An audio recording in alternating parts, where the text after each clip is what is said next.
What up, what up? This is Astro here doing the daily moon horoscope reading for September 14th, 2018. Hey, the moon's going to be in the third decan of Scorpio, which is the moon decan of Scorpio, okay? And so what's interesting here is that we are definitely going to be in our fields. Specifically, we're going to be in our fields when it's connected to us emotionally bonding with others, whether romantic or platonic. Okay, this is more of a romantic side of things for sure, but it can definitely be platonic too. Okay, we're trying to really kind of emotionally bond with others, really be intimate with them to make this relationship feel like we're at home, to make sure we can really express our emotions our deep down inside, and kind of express our private moments, our private emotions, and really bond emotionally. And honestly, the best way to say is to feel like you're at home with this person. And so that's the kind of energy that we're trying to pull through, whether it's romantic or platonic. Okay? Because it's moon ruled. So it really is getting into our fields. It's really getting into our fields, okay? So, let's look at some of the aspects that this is making. Actually, no. Let me mention this. Because this is going to be moving signs. Around like 9 o'clock p.m., September 14th, Eastern Standard Time, the moon is going to be switching over to Sagittarius, okay? And the Jupiter decan of Sagittarius. So the reason why this transition is actually easy, believe it or not, is because the moon makes us feel comfort, and kind of make us feel like we can express ourselves, our emotional selves, in an easier way, and we kind of like feel at home.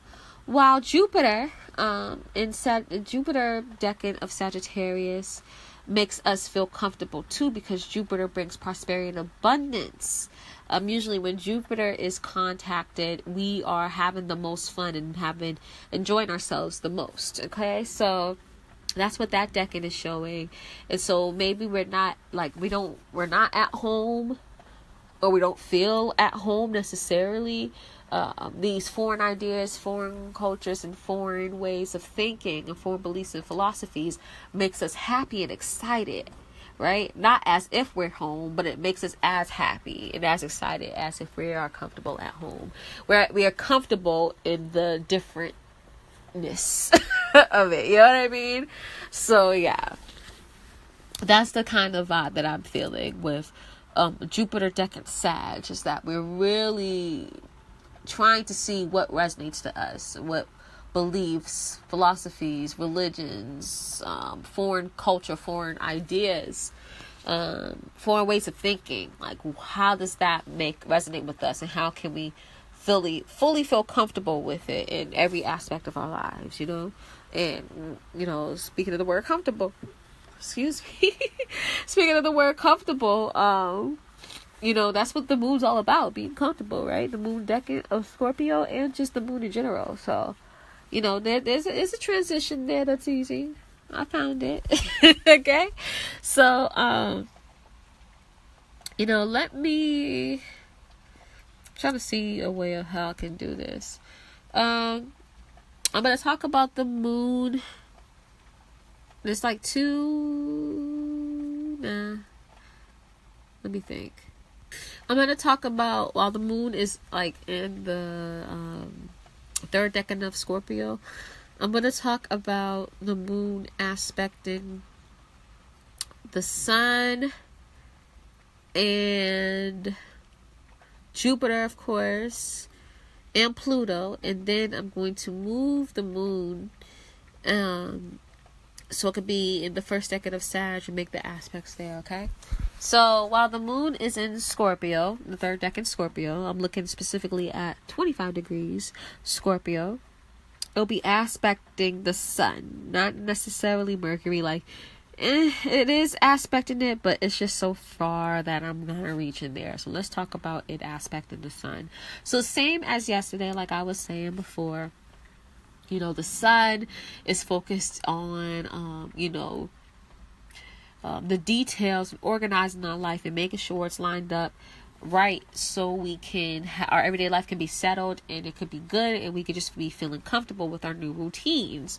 But with the sun being in the third decan of Virgo, though, that's ruled by Venus, and so we're just trying to make things pretty, make things easy, get our desires together, make sure our relationship is flowing well within our everyday lives, like just making sure our desires and the desires of the people that we love and relate to are involved in our our routine, so it could just flow better and it could be easier. You know what I mean? While the moon is focusing on kind of deeply emotionally connecting with the people that are in our lives that we feel deserves to really get to know how we really feel, deserves our deepest emotions. So that energy is flowing pretty well, because we're trying to connect with people and emotionally, and they will be in our everyday lives, but we're also trying to work on our everyday lives, and we're including them in our everyday lives. So that's how the energies kind of all come together. It's pretty cute. This moon is still going to be conjunct Jupiter. Jupiter is still going to be in the second decan of Scorpio, which is more about that kind of psychic love, intuitive love, emotionally connecting with others in a more like spiritual way, and understanding the ebbs and flow of people's emotions, you know what I mean, and kind of not only understanding it but accepting it, you know what I mean. While the moon is in the moon decan of Scorpio, so the moon is it's conjunct with Jupiter, and it's what the Jupiter is trying to do is trying to understand the ebbs and flow of people's ever-changing emotions, our own and the partners that we feel like are deserving of it, like the intimate bonded people that we're connected with. And the moon is trying to make us feel comfortable with the ebbs and flow, make it a part of our understand that's a part of our everyday lives, and that we need to take account of those emotions, those ever-changing emotions. You get what I'm saying? So that's what that connection is there, and it's good. Another good aspect that the Scorpio third decan moon is making is with Pluto. It's sextile Pluto, and so what's interesting is that this moon in particular, yes, it is connected to emotionally bonding with others, but it's a moon decan, so we're a little bit focused on our own personal emotions and being able to express our own personal emotions with that other person, so we can feel comfortable. While Pluto is in Capricorn, in the Venusian decan of Capricorn, which is kind of self-serving as well, not in a bad way. I use self-serving as a neutral word, okay, and selfish as a neutral word. And so what Pluto is trying to do is trying to kind of have those emotional binded relationships, and see what status and reputation they can get from it, and what status reputation that they can get that they have within those relationships as well. So like, are we making it official or not?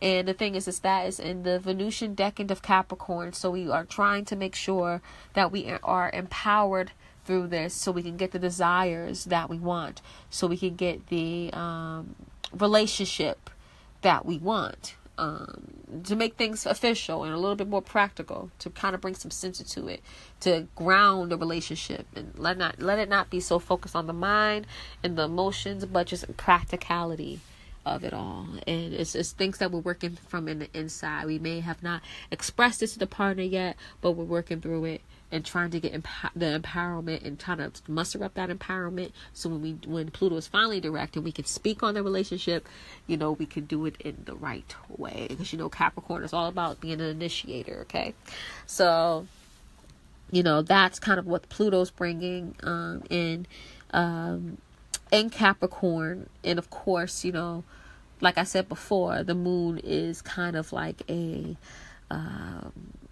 is trying to be comfortable, trying to bring their own emotions into this relationship, so we personally could be comfortable within the relationship. You know what I'm saying? So that's how that's connected. But if we move this over, if we say it's like 10 o'clock p.m.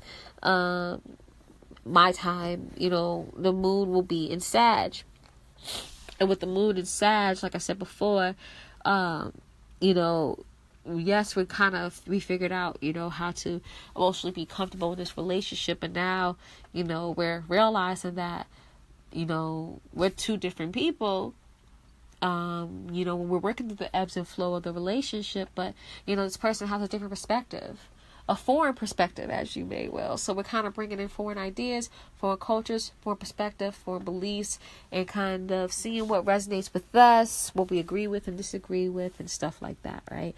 And so we may not be focused directly on the relationships or the intimacy or shared money that we were before, but we are trying to understand the different beliefs, religions, philosophies, and foreign cultures and ideas that are out there, and seeing that we are emotionally connected with them, and seeing if we resonate with them. You get what I'm saying? And so that's what's happening there. The thing is, though, is when it's September 15th, believe it or not, the moon is just made 1 degree Sag, so I kind of don't want to talk about the moon in the first decade of Sag, because, we'll be able to talk about that on September 15th, okay? So I'm just going to leave that out and just use this time to speak on the third decade moon in Scorpio, okay? And we'll talk about the first decade moon in Sag mañana. All right. So much love, y'all. Please comment, like, subscribe, share, care, and all that good stuff. If you want a private reading from me, go to etsy.com/shop/astrodim. So you can get my astrological readings as well as my astro tarot reading. Okay. Check out my patreon.com/astrodim, where I have free videos and videos for patrons only. And also check out my podcast, My Bed and Astrology. Season 1 has started. The first episode is up. It's about Saturn returns, and it's fire. All right, y'all. Peace.